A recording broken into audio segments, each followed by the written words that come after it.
ProWrestlingSheet.com.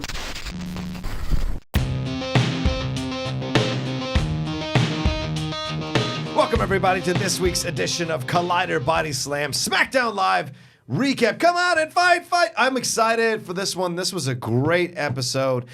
Raw was watchable. This was so much more than watchable, and I can't wait to talk about it. I am John Rocha, the host of the show, joined by my co-host there, the CEO of Pro Wrestling Sheet, Ryan Satin, getting himself blocked on Twitter all over the place. He's recovering from a blocking this morning, and he's coming in with rage. I get bummed when I see it. It wasn't Wrestler. Don't worry, everyone. No, it wasn't Wrestler. Which is why I was so confused. Like, it was someone that I just like, that I follow their news, and I was like, well, I never said anything to this person. Why'd they block me? But that's Twitter. It happens. Well, it doesn't happen to everybody, but it happens. People love to block. Yeah, I block everyone. I can't talk shit. I block so many people. I mute so many people are muted. So. Yeah, but you didn't even say anything to this person. You were just liking some tweets. That's what and they're like, I don't like you liking this tweets. You're blocked. To be fair, yeah, I have blocked people for liking negative tweets about me. Oh. So I never block unless they comment. I have in a negative way. I'm really trying to get over my pettiness. It's a struggle. Not petty to block. Well, no. In life, I am trying to get over my pettiness. Sure. And it is a little petty to go to. Sorry, we're not talking about SmackDown, but it is a little petty, which I have done. Yeah. To go vanity search yourself, see a negative tweet about you, and then block the people who liked said negative tweet about you or retweeted it. Okay. I tend to soft block them so they don't know it, which I don't know if you're familiar with. Mute. You mean mute? No, soft block is when you block them and then unblock them, so all it does is force them to unfollow you. Oh. So, a little tip for some of you. I didn't so know that that. they can't see your tweets. Okay. Well, sorry, they can still see your tweets, but you won't show up in their timeline, and they'll be like, wait, when did I unfollow this person? Yeah. There's been one person who, like, for a while, he would continue. I'd soft block him, and then he'd refollow me. I'd soft block him, he'd refollow me. Yeah. I'd soft block him, he'd refollow me. I just kept doing it. That's how petty I was. So I'm getting better at not being super petty. That's a hell of a dance to do. Those types of things. So I understand if Slash Film, didn't. Oh! I understand if I did like some fiery tweets that were headed in his direction. Yeah. So maybe he just didn't like it. Yeah. There you go. But I also liked SmackDown. Sorry, we got a little sidetracked. Yeah, let's jump on that. Let's not lose the train. You brought the blocking thing and threw me off, Rocha. Speaking of blocking, a lot of people were trying to block Shane McMahon winning this greatest ever at whatever it was there at the Crown Jewel. Paige came out, did a big announcement that Daniel Bryan and frickin' Miz are going to be the captains for SmackDown's team. We kind of saw this coming a little bit. Of course, we had spoiler alert, but like you kind of figured there was no way they could pick one person. Yeah. The way it was, unless they were going to pick AJ, I guess. But it seemed like wrong to go that route. So you got Daniel Bryan, you got Miz, you continue the feud even more so. Miz put some cracks at Bryan's expense, saying I've never went out for injury, blah blah blah. Bryan, Bryan was actually really chill through this whole thing. It felt like Paige and Shane were doing all the heavy lifting for him against the Miz. Yeah. And Miz did a great heel promo here. Fantastic heel promo. Really it's just amazing how much this guy has come along over the last year or two from where he had been to where he is now. It's just fantastic to watch. Dude, Miz is so great. I mean, later on in commentary, when he was doing commentary, I think in the match after this, there was one line that cracked me up because it was clearly not something written for him. Right. It was clearly something that he just said impromptu, and it popped me so hard. He was like, Daniel Bryan was talking crap to Miz on commentary, and Miz said like something along the lines of like, I beat so and so, like I should be in line for the WWE Championship, like I should be winning, I should be given a chance for the WWE Championship, and Daniel Bryan chimed back and said something along the lines of like, I mean, maybe you should be given like a Slammy, I guess, or something like that, and Miz replied, said, I'll take a Slammy, I'll also take an Emmy for Miz and Mrs. And I'll take an Oscar for the Marine 6 Close Quarters. And I was like, God, Miz is so good on the microphone. Yep. He just promoted two things while also putting himself over and making the person to try to make him look dumb look dumb. And I was like, go Miz, you are a master on the mic. He's just brilliant. I like the segment a lot. It's fun going the odd couple route with Miz and Daniel Bryan for a minute.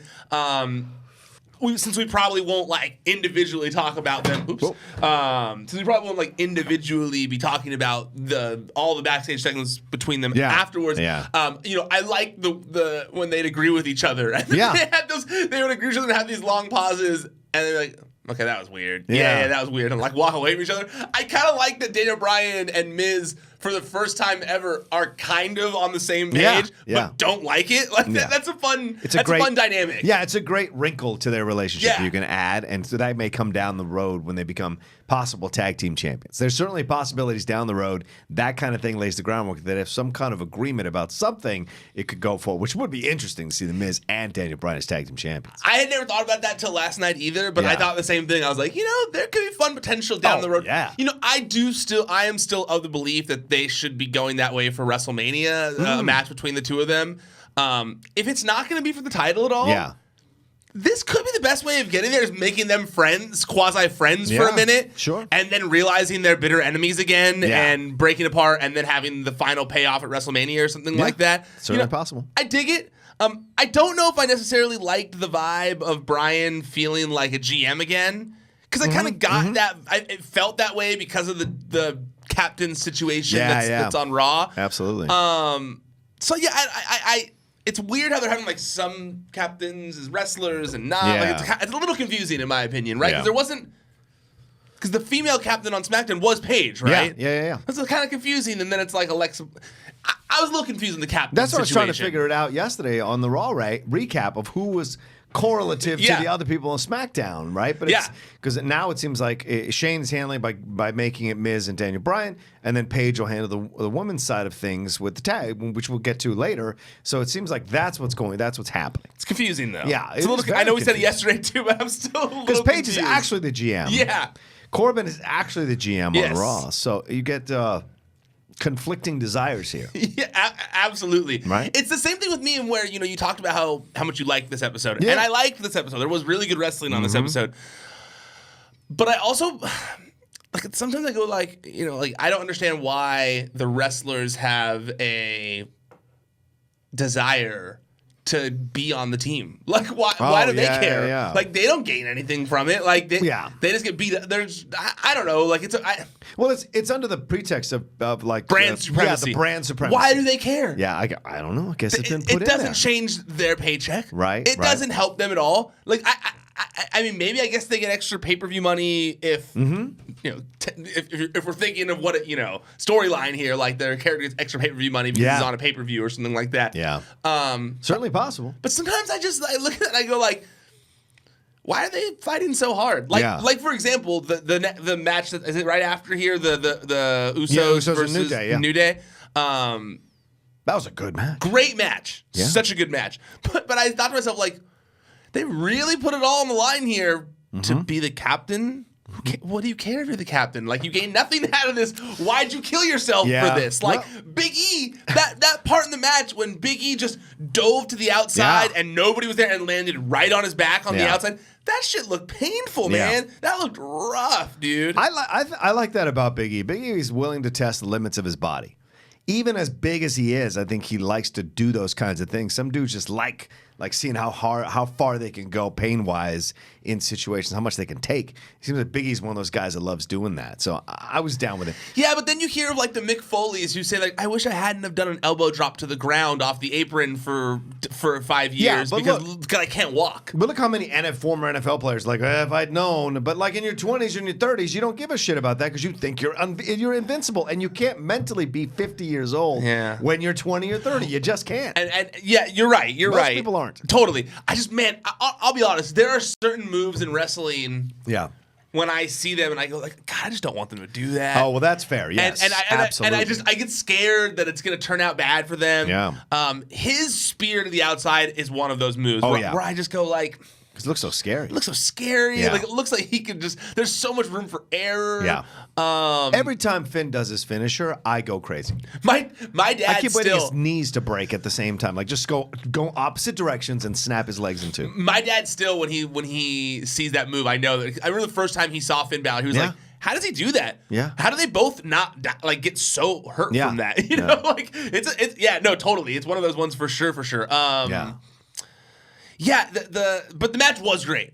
The match was great. I thought so too. That finish was rad. Yeah, man. That was a cool looking powerbomb. I was like, man, we don't really see. Froze him. Yeah, he froze him. And then, it was great. And it's not often we see power bombs, really. Yeah. So I liked that. That was a believable ending to that match. Yes, absolutely. For Kofi to lose that way. And I liked it's not often that I like camaraderie amongst wrestlers, but I liked it here. It was they've wrestled enough to where I kind of hope that was the end of Usos versus New Day. They have relied so heavily on Usos versus New Day, in my opinion. And they're reliable. Like why wouldn't you? Right, like they're great wrestlers. Yeah. They're gonna put on a passable match. Any combination of those guys that you put in there, but to me, I start to lose interest when I've seen guys wrestle so many times. And I think that I go like, hey, I know there's a bigger roster. I know there's other people available. Like there's other guys that you can put in there. So right. But yes, match itself, I mean, there's no complaints about it. Yeah, man. I even like that one spot where Kofi was like hanging. Doing the electronic? Yeah, doing like that shake thing. Yeah. That was cool. He was being electrified. Yeah. And it's like, and I was like, wow, how far is this going? With Xavier playing the trumpet, how far is this going? And then I don't know where Big E, boom. So it worked because initially it was long enough to make you uncomfortable for just a second or two because you're like, what is happening here? And then I don't know where Big E with the clothesline, which totally worked. Yeah, I felt the same way about it. I was thinking like, oh, they're going with this. Like, what's he doing? He's doing some serious crotch shaking here, And then I was like, and then the trombone came in, but once Big E came around, I was like, oh, nice move there. I like that. That was pretty good. That was a pretty good move there. That was well done. Yeah. After Survivor Series, I'm interested to see where they go with both of these teams. Because, I mean, I guess I could see the Usos versus the Bar after Well, the Bar were watching that union. Yeah. So certainly they're setting up one of those teams going back up against the Bar at some point. And they already did New Day pretty heavily recently against the Bar. It'll probably be the Usos. It's got to be the Usos. That's why next. you make him captain. So you ask, why do people want to be on the team?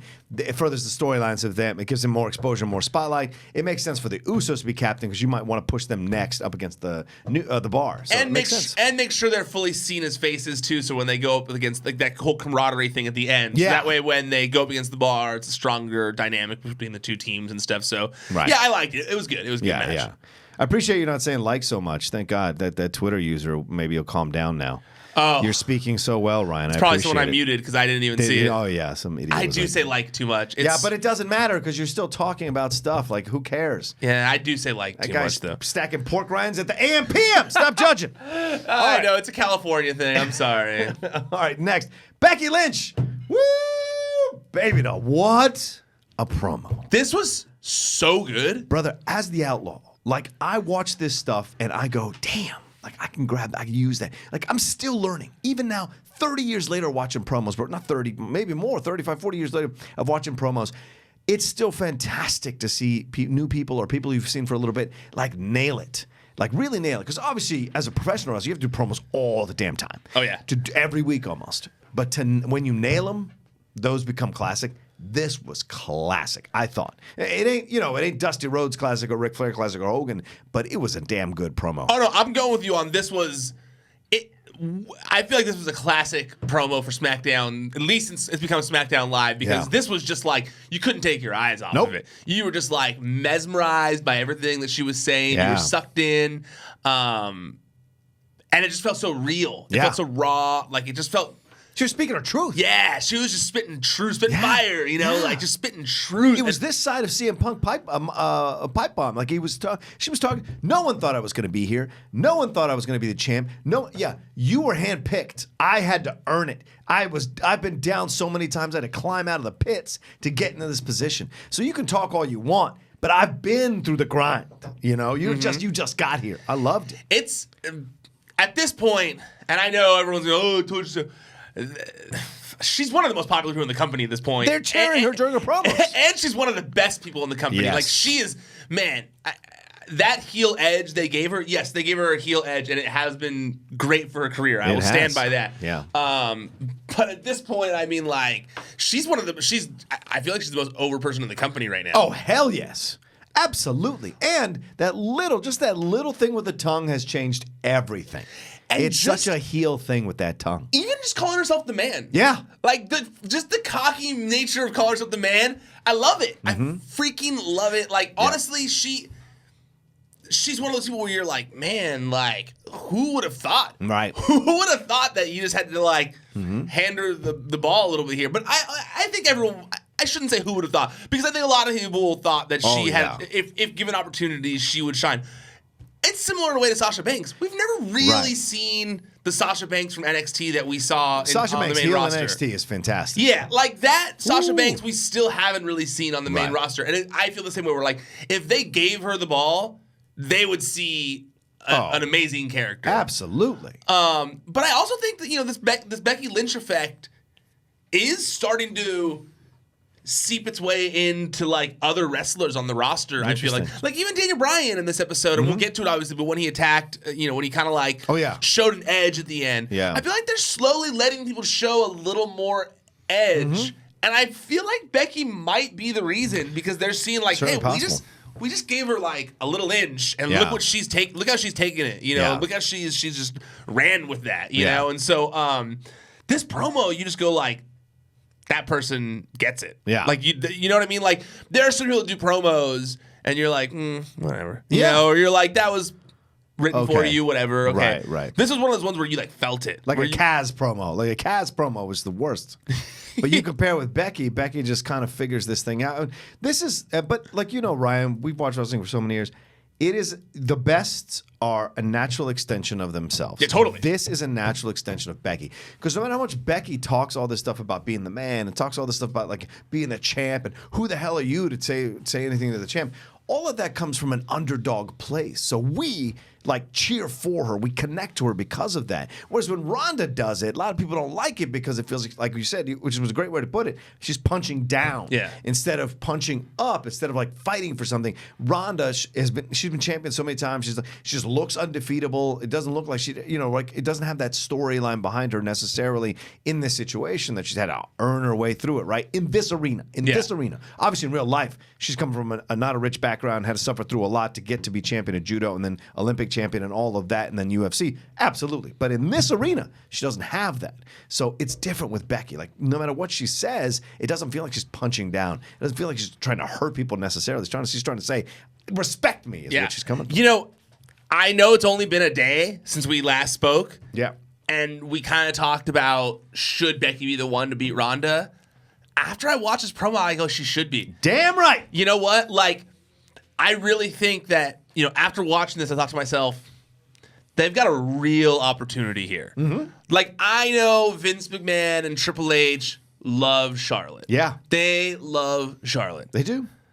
But at the end of the day here, like, if Charlotte beats Ronda at WrestleMania, I don't think it'll have the same effect. I don't think, at this point, I know that that's been something they're going towards. But at this point, just the fact that Charlotte and Ronda Rousey is something they're going towards. Right. But at this point, man, I just look at it and I go, like, how do you deny Becky? It would be, in my opinion, it would be similar to when Daniel Bryan wasn't in the Royal Rumble. And everybody just lost their shit. Yes, exactly. This is, I was just going to say, very relative to Daniel Bryan. I think they're at that point right now where if they book Becky to lose at Survivor Series, especially in a dominant way that she's kind of beaten some of the other people that she's been up against, I think they'll have a real revolt on their hands. Yeah. And I think that it would be akin to like booking Stone Cold Steve Austin to lose when he was at his cusp of his breaking point, you know? Right. I just think that like Becky's too good right now. Yeah. And I love Ronda Rousey. Like, I think Ronda Rousey is money. But absolutely, she's money. But at the same time, like, if you're gonna put her in this, if you're gonna put Becky Lynch in this scenario, Becky Lynch also has the potential to be big money for you. Yeah. She might not be Ronda Rousey's level of fame, but you could make her. Like, that's the joy. That's the joy of pro wrestling. So I mean, like, I know I've been a big proponent of like keeping Ronda Rousey's win streak intact, but I mean, like, you can't deny white hot. Heat, it's just that heat around her. Like, Becky is just white hot right now. I mean, like, she can do no wrong. I mean, Look at her Twitter page. I mean, like, we were talking about it yesterday, but like, man, she even further eviscerated Seth Rollins. Like, she is and Ronda. She starts calling her Ronda Ronnie. Yeah. I mean, hey Siri, who's my stan? And then she posts all these screen grabs of Ronda's tweets. And I was like, man, and this is genius. I also do not believe that Ronda Rousey is 100% typing all of those things. No. Because it was like, oh, I don't have social media person, blah, blah. Yeah. Yeah, right. You've got a website. Yeah. You've got a whole... No you way. You don't have the time. You don't have the time to be doing all those tweets. Get out of here. The president has the time. You don't, Ron. Apparently, yeah. But yeah, it's interesting. Yeah, I think right now it's the most interesting match going towards, Survivor Series. Like, yeah, I'm interested in AJ versus Brock because they did kill it last time. They put on an amazing match. Yeah. But that's why I wonder what the end result will be here. If it'll be a controversial match, because if it's going to be, if it's a controversial match, we're in November. WrestleMania is what, in April? Only a few months away. Then this is what you adjust. You course correct. Yeah. Right? Because I guarantee you, 6 months ago, it's Charlotte and that team of 5 going into the SmackDown Survivor Series. It is not. It's Becky going into the Survivor Series in Charlotte's spot. It's Charlotte being the champ, blah, blah, blah. But Becky has the tools. Her matches are good. Becky really has a great character in the matches. And then her work on the mic is better than anything I've seen from Charlotte. You have to say that. And she's also not... what's interesting is that she's not putting people down. She's not... Like she's putting people down, but she's not... What's the word I'm looking for? She's not burying them, Like she even when, cheap. And we're gonna get to it, obviously, how great this Nikki Cross thing was after. Yeah. But even when Nikki Cross came out, she was like, oh, Nikki Cross, hey, the Twisted Sister of NXT, but she started putting Nikki Cross over before, and I was like, Becky's good, dude. She gets it. Becky's good, dude. Yeah. And yeah, I 100% agree with you now. I've kind of dug my feet a little bit, dug my heels. But at the end of the day, I agree with you, that 6 months ago because I'll be honest, I'll be completely honest. I'm putting everything on the cards on the table here. When I was complaining about the fans revolting against Becky Lynch, the main reason I was worried at the time is because I had heard through the grapevine that the plan was that this was Charlotte and Becky. Yeah. And then we were going to get Becky versus Ronda at Survivor Series. And then I heard what the plan is after that, possibly. Well, at least back when all this started, what the plan was for the next, 6 months or whatever. So I was like, I want that to happen. That sounds awesome. Don't fuck it up, everybody, by revolting against this heel turn, because we're going to get dope shit with Becky Lynch if you just hold on a second, And so, we're there, and so we're getting there. And I think that you're right, that if 6 months ago they said, look, they penciled in, well, Charlotte's our number one woman, she's had this long pay-per-view streak. It's easy to list their accolades against each other. They're comparable in terms of their ascent to the top. Yeah. I get it, Daughter of Ric Flair, judo Olympian. I get all these things, know. But at the end of the day, if the crowd's dictating something they want Becky Lynch. Becky Lynch should beat Ronda at WrestleMania. I know, it's controversial. I'm telling you, but that's what I'm known for. I'm telling you right now, that's what should happen. You know why? Because that's a nod to the wrestling fans, the real wrestling fans. Well, I do think the plan was to have Charlotte beat at WrestleMania. Right. But I think it should be Becky. Yeah. I think it makes sense. So then you think there should be shenanigans at Survivor Series? Yes, there should be shenanigans at Survivor Series, absolutely. That almost denies Becky. So then you make it even more so like she's an underdog to try to go and get Ronda. And then Becky wins the Rumble? Yeah. And then she goes to Raw to try and get Ronda's title back, and she's pissed about how it all went down? Yep. That's how it happens. I mean, I'm super into that. I'm super into that, That'd be awesome. Who was it? Asuka and Charlotte last year at WrestleMania? Yeah. So then maybe just like a rematch between them for the SmackDown Women's title? Could be. And this time Asuka finally wins the title? Or it's title for title. And then Becky has both titles. That would be amazing. She can't win the Rumble and she can't win the Rumble and have the title, Rocha. Yeah, I know. Son of a... I'm just saying, I want Becky to have everything. She's so. I just want Becky to have everything. Give her everything. Because when we started Collider Body Slam, one of the biggest things that Aaron and I were going back and forth about, and whoever came on as a guest, was that I was mad about how they were burying Becky. I was saying this over and over and over again. When she was like taking all these losses in a row to Carmella, to the Iconics, all these people, I was like, why do they keep burying her? Give her a run, and the people will love her if you give her a run. And they did. I didn't know they were going to turn her heel. My thing was more about like she's a her in general. She's a good personality. She's earned it. I'm tired. I was bad that she gotten buried from the original Four Horsewomen. Because it was Bayley, it was Sasha. She was definitely always Charlotte. like the black sheep of the Four Horsewomen. Yeah. Even though she was called up before Bayley, she was still considered the black sheep, right? Mm-hmm. The lovable loser, the almost get there but can't quite. So to see how she's turned that whole narrative around, that deserves respect and deserves a lot of love from the fans, and she's getting that regardless of face or heel. No, I get it, and I think that the more I accept the there aren't faces and heels anymore, the easier it is to follow what I'm covering, because I think you really.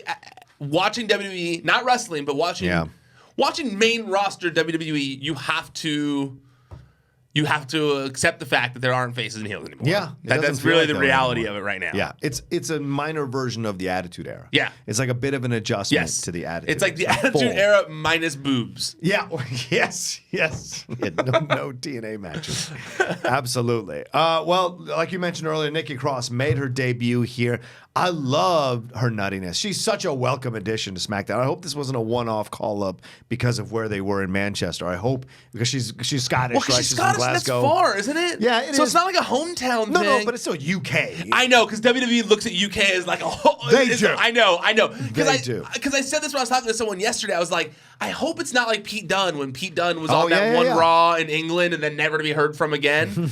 I really hope it's not like that, because they put Pete Dunne over too during that time.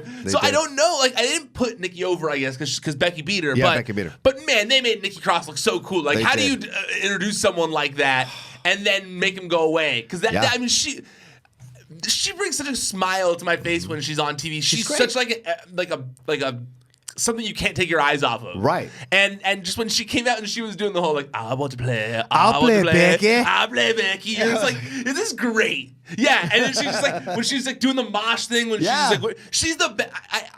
I like Sanity, but she is the standout member of Sanity. I mean, she has so much charisma. It's funny too, because I hope that "Let's Play" is going to be her catchphrase. Oh yeah. Because as a Latino dude, I love Desperado. Yeah. And Let's Play is my favorite part of that movie. That's Every time right. Let's Play. And when she was saying it, I was like, oh, it's like Desperado, you as a guy who wears a cowboy hat should be a fan of Desperado. I love Desperado. Great movie. Own that on Blu-ray. Good. Great stuff with Salma Hayek. Great scene. but a great that movie is so good. It is. And I feel like it doesn't get enough love. It doesn't. People don't give enough love. We're two Mexican dudes, or Latino dudes here, so we're not. That's right. El Mariachi is good, but Desperado's fantastic. Totally. Because I've seen both, obviously. Yeah. But yeah, Desperado, the changes made are awesome. The whole Quentin Tarantino, the whole pissing and that cup scene, all that stuff. Cheech Marin, the whole thing is the bartender. So good. Look, Banderas that's one of the best things he's ever done. Oh, it is the best thing he's ever done. Fair enough. It's full charm, sexy Antonio Banderas with the long hair back in the day. Yeah, no, because it's funny too, because Robert Rodriguez is such a beloved director. Yeah, and I feel like that movie doesn't get mentioned in his greatest accomplishments, even though it's the one that brought him to the dance. I agree. Because what was Quentin Tarantino's first movie? Reservoir Dogs. That's his first movie? Mm-hmm. Damn, that's such a good movie. That still to me is in my top 3 of his films. Yeah, me too. And you go but I feel like Robert Rodriguez, they don't say that about Desperado. No, they don't. They point to El Mariachi, which is the one that got him noticed by a lot of people. Which got him. Is that what they point to instead? They point to El Mariachi. That's his Reservoir Dogs. How long after did Desperado come out? It was maybe 2 years or a year after that. Because it got so much love on the indie circuit that he got money to make Desperado, which is essentially a reboot of El Mariachi. Totally. He even brings the El Mariachi guy in as one of his El Mariachi guys when they're at the end. Yeah, when they're doing the attack on El Bucho. Oh God, I love that movie. That's one of the movies. I know I just said that they shouldn't reboot things anymore. We were literally right before we came on the air. We were talking about the Breaking Bad thing. Yeah. And I was saying like I hate all the reboots of. I'd be cool with a reboot of Desperado. Yeah, Once Time in Mexico was a nice end to that trilogy, but it didn't quite capture the magic of Desperado. It's a cool movie. It's a cool movie. Yeah, and then we had Johnny Depp in it and stuff. So that was cool. It was nice. But I just like the concept of like him showing up to bars with a guitar case full of guns and just murdering fools. Yeah, and asking. But you had to do things the hard way. I love that movie. Well, this, like you said, this was a good match between Lynch and Nikki Cross. I love that a Glasgow accent versus an Irish accent just going at it. That was really fun, the promo. And you're right. Let's play Becky. That was great. But then the match was good. Back and forth, and then she did submit her. I don't think she loses anything with submission because Becky is riding high right now. But she acquitted herself well. I was a little concerned about some of the boos in the match. I didn't know what that was all about. So maybe that'll figure itself out as it goes along, but I think Nikki is absolutely a welcome addition to the roster. I hope she stays. Yeah, they gotta keep. People have been clamoring for her to get called up for weeks, and they've done nothing with Sanity since bringing them up. Right, exactly. They've done nothing with Sanity. Nothing. At least having Nikki there, they can do Sanity. They could use Sanity as like a vehicle for her in the women's division. Right. But yeah, I mean, she's so good that like. It'll be such a bummer. Yeah. Such a bummer if she's sent back down to NXT afterwards. Yeah. Honestly, I bet you she doesn't even know. I bet she doesn't. Because like her tweets seemed unclear as well. It was like, wherever I go, NXT, WWE, SmackDown, like wherever, I'll still be, bringing chaos or blah, blah, blah. Like, it seems like she has no idea what they're doing. I don't think she even needs Sanity, to be honest with you. I didn't even like that Sanity came out and introduced her. I would have liked if Nikki just came out on her own as a surprise. I get that they had to. I had finally grown accustomed to her not being part of Sanity. Yeah. Because of her in NXT the past few weeks or whatever, or since Sanity got brought up. But whoa. You got big news, you got breaking news. No, well, not for wrestling, but that guy, he got charged with killing his family, though. I told you about. The guy I went to high school with. Damn, crazy. That's tough stuff. I because I've grown accustomed to Nikki not being with Sanity because of her solo run in NXT since the call-up, it was weird seeing her back with them. Yeah. But at the same time, like I like them as a unit, so I really think that because Sanity has been so lost in the shuffle since being brought up, I think she is what they need to get out of that. Certainly possible. Being lost situation because it seems like WWE doesn't know what to do with her, with them. Yeah. They're kind of like the main roster, like what do we do with these guys? You know, it's similar to Andrade, and I honestly think if Andrade didn't have Zelina, he'd be used even less than he's being used right now. So I really think that bringing Nikki up would be a great decision. Yeah. And I think that eventually, I don't think that they need to like always be hanging out together or ringside for her or anything like that, because she would be a solid addition to the women's division just on her own by itself. But I could see them bringing her up, doing a thing with her for a while, and then maybe like during the next brand split, splitting them up and bringing her a solo again, and because she is good solo. Yeah, she is good. So it'll be fun to see if they bring her up, how she progresses through the women's division. Because there's so much going on there. Has there ever been someone like that heavy of a Scottish accent in WWE? Not that I can recall. Not me either. either. McIntyre, obviously. But, I guess so. But like, hers is pretty. Hers pretty thick. Yeah, it's pretty thick. Yeah. I guess his is too, though. His is pretty thick too. Yeah. Look at that, Scottish people on the rise in WWE right now. That's what struck me last night, and we'll get into it now. Right, Rey Mysterio and Cien Almas going at it. This struck me last night. It was very international SmackDown. It was right. Now that you mentioned it, because you have Asuka, which we'll get to in a second, Japanese. You have Cien Almas and Mysterio, Mexican guys. You have Nikki Cross. You have Becky Lynch. It's a very international situation here. No, you're actually, it's a good point. Yeah. It was really international. And Paige being obviously British as well. Yeah, no, honestly, when you watch SmackDown, it's very diverse. Yeah. It's very diverse. And it seems like more women stuff on SmackDown too. Like the more women, more women focused, female focused show. Yep.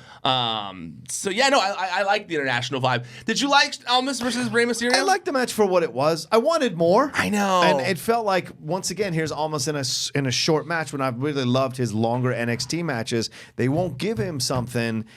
or they rarely do, where he can show off his skills. And so it's frustrating, especially someone like Rey who can carry a match for a long time. Why don't they give them like the occasional crazy SmackDown matches we see recently, 25 minutes long for no damn reason? Why don't they give them a 25-minute match and let them show what they can do? I honestly thought they were going to do that when I saw the spoilers. I was hoping that's what they were going to do. Yeah. And yeah, I'm right there with you on all that. I do think it's funny, Almas has been great. Yeah. Don't get me wrong. But I think that he has been doing his standard hits, to show everyone what his standard hits are, to get accustomed, to get people accustomed to him on the main roster, that viewing audience. I feel like this was the first time where he's kind of like gone above that. You could tell. Yes. You could tell because those boys know each other. Well, no, I don't think they wrestled each other. What? No, I don't think they've wrestled against each other before. Really? I could be wrong, but I mean. But they probably because he was in New Japan when Rey Mysterio wasn't involved in New Japan, and then I could be wrong. I'm not a wrestling historian, but I know that Almas tweeted. Yeah. Almas tweeted saying something like that, like Rey Mysterio was like one of the people he looked up to, like why he wanted to get in. I think this is the first time they wrestled because he posted something about it on social media. I'm gonna pull it up right now. Okay. But I like that you could tell Andrade was excited to be in the ring with Rey Mysterio and was kind of busting out some stuff that we hadn't necessarily seen him do it in WWE. Yeah, so he posted on Instagram, he said, "When I started my career as a professional wrestler 15 years ago, Rey Mysterio was an inspiration for me. Today, he is my rival, and it's my moment because I'm the future of SmackDown Live." It seems like he'd never wrestled him before. Sure. Because he was pretty pumped about it.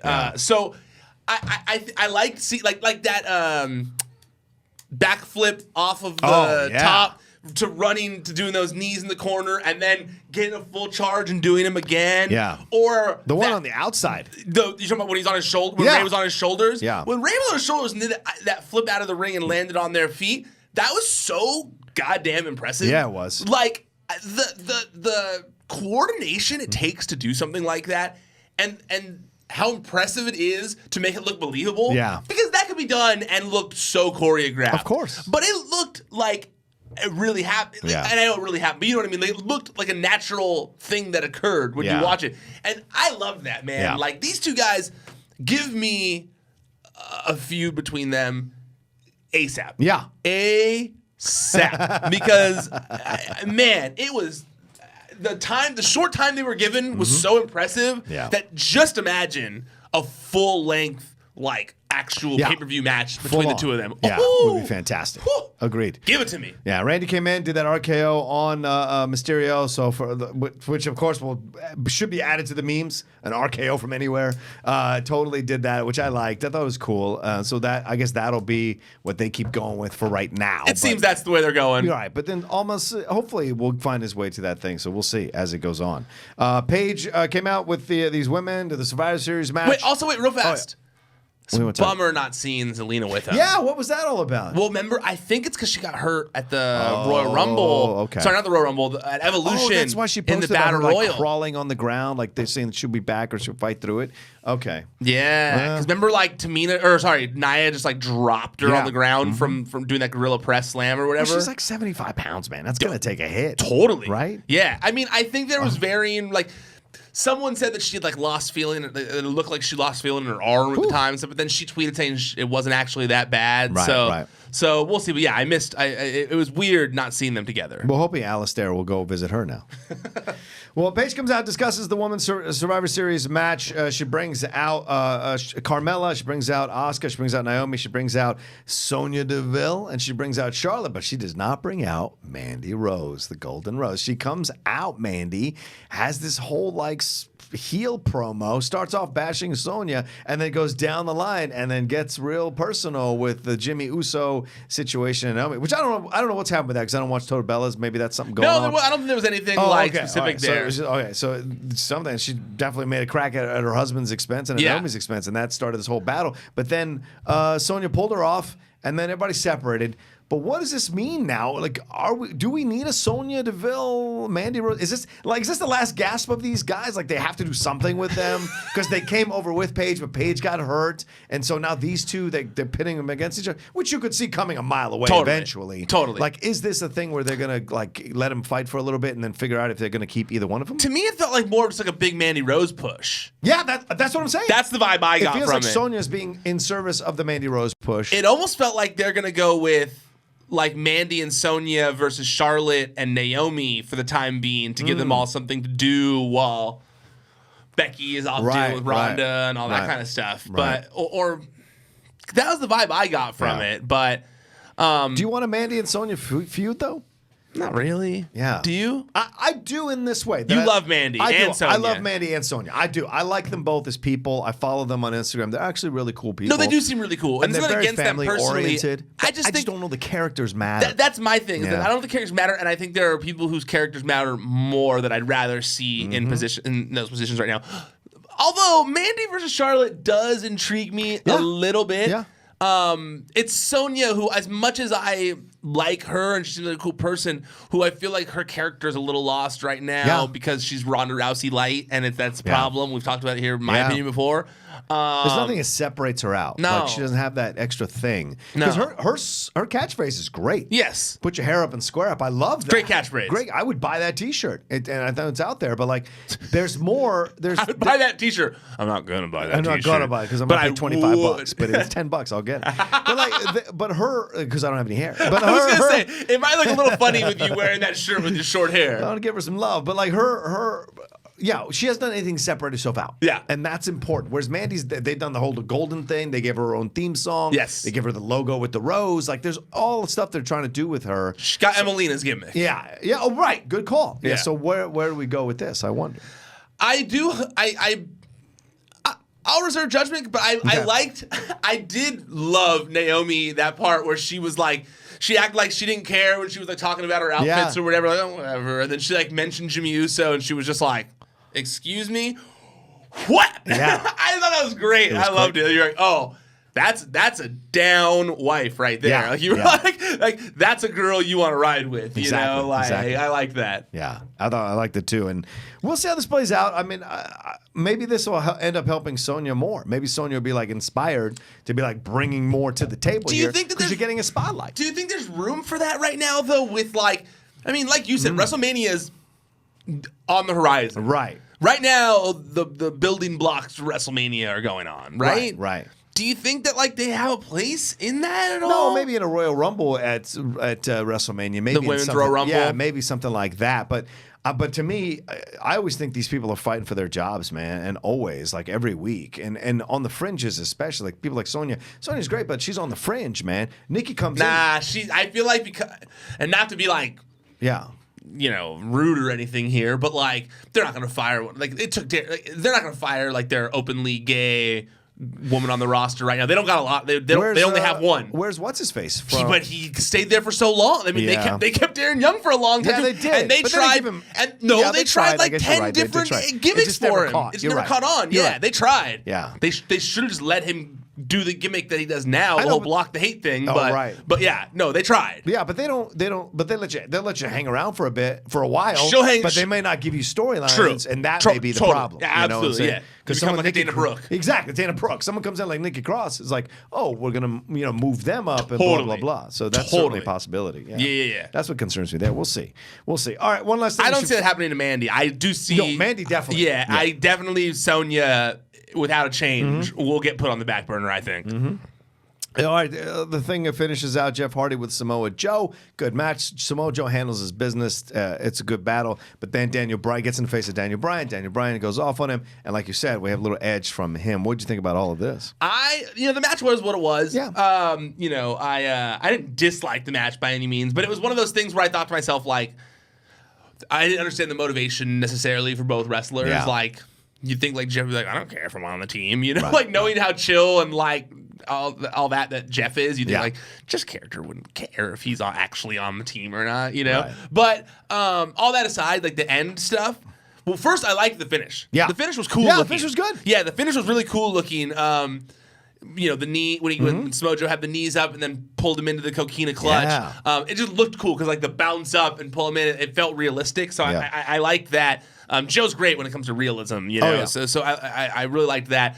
And I liked the edge of Daniel Bryan. I'm tired of jokey Daniel Bryan. As much as I say I like the odd couple tag team, I want to see Daniel Bryan kicking dudes' asses. Yeah. You know, I like that Daniel Bryan. Yeah. Look, I like the Daniel Bryan that you don't want to mess with. Yeah. And so I thought it was a welcome wrinkle into his where his character's at right now. I agree. And I like that this is going to bring more fuel to the fire between him and Miz and what's going to happen, because this will probably be back and forth until they get to the Survivor Series. It'll be Miz losing control of himself and Daniel having to pull him back. And so you have that kind of like thing between them. And maybe there's a moment where they actually come to agreement where Miz is stopping Daniel Bryan and go, Daniel, man, we talked about this. Like it's more like a friend place as opposed to an angry place. That would be interesting as well. So. Agreed. Yeah, no, absolutely. And I like he messed with Shane, too. I love it. Well, it's also because, the champ right now is going to be, at least for when Survivor Series, a few more weeks still, the champ's going to be a little busy with, feuding with someone who's not on TV. Right. So, they need something to be going on in the Survivor Series storyline. Yeah. And having those three guys involved in something is definitely something that's going to keep my interest. Yeah, absolutely. All right, well, that's our SmackDown Live recap. The red light came on. For Collider Body Slam. Yeah, the red light came on. There's something recording right after us. But listen, thanks everybody who's been sending those comments and tweets and all the posts you do. We love doing the show. Even the guy who called you a crybaby? Did he call me a crybaby? He said... I'm doing the show. What are you doing? So I don't care. That kind of stuff never. I've gotten used to it now by now being in the sphere for so long. But here's what I say to you. Thanks for everything you sent, all the comments, all the kind of do that. Let us know in the comment section below what you thought of this episode, what you thought of what we had to say about it, and what storylines you liked. Did you like her promo? Did Becky's promo just launch into classic status like we were talking about? Let us know. Ryan, tell people where they can find everything. ProWrestlingSheet.com, at Wrestling Sheet on social media. I'm at Ryan Satin, and YouTube.com/C/Wrestling Sheet. That's where you can watch the videos of this show if you're listening to our podcast feed, which is Wrestling Sheet Radio on Podcast One and iTunes.